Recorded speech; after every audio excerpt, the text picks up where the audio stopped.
Gabay mo real talk. Sa wanak lang tatalusan ka. Ang gano siya, naksaw na abot Jad pa nagselos mo, jad pagiging demanding mo. Amin lang gabay mo si kasuna unor. Parad si Kaman, parad future ko tanjad, parad future tandwa. Uba ka siyak labat manununot, parad future tandwa. Daniela, walay sariling mo bilay. Ako labat lang nagawan, kasi sobra mo lang titikulan. Dapat imbagam lang masabay, paano agtala si Mabidya. Para mangkulkol labat, tadlitsyon pugon. Ako labat lang bagad sika, tagapitakan i-surprise. Galala, paano tong dalate panririglam, mangantala. Galala si Rin. Galala, paano tong dalate tiris na ulong.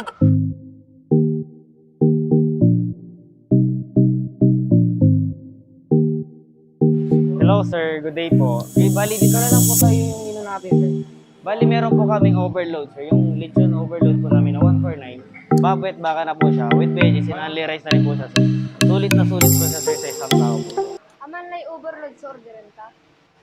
Kasi anta i-overload mo sa panangarap mo siya.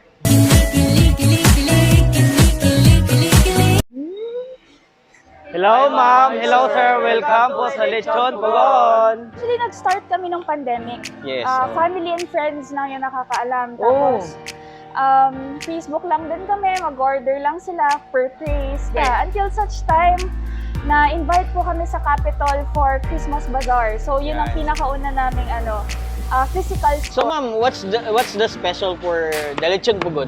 So Okay. different from the, yung Typical, typical sir, na nililechon.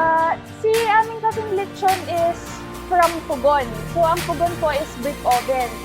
Ang kaibahan nun sa ibang ovens, ayan, yung Pugon po kasi yung flavor niya mas intense since, kumbaga, yung smoke coming from the uling, ganyan. Iba. Iba po.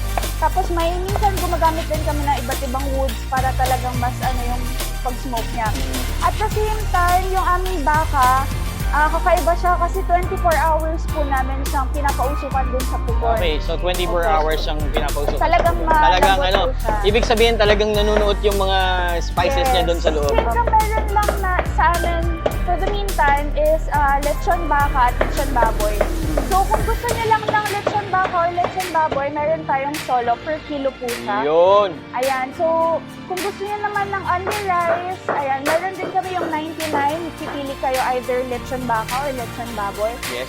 So, hindi rin naman masyadong matakaw. Gusto nyo lang mag-merienda. Meron din tayong lechon enough. Kung ayaw nyo naman mag-only rice, meron din si 95 pesos. So, yan 95 pesos good for Yes. one person, Good right? for one person lang. Kung gusto nyo naman ng mix, gusto nyo matikman both baka and baboy, pwede po kayo mag-overload.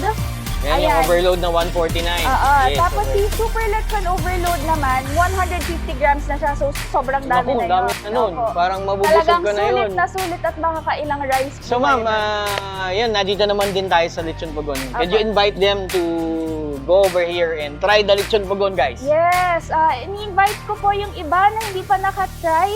Lalo na ngayon, Christmas season Yun, na. Ayan, yun. pwedeng perfect sa panghanda.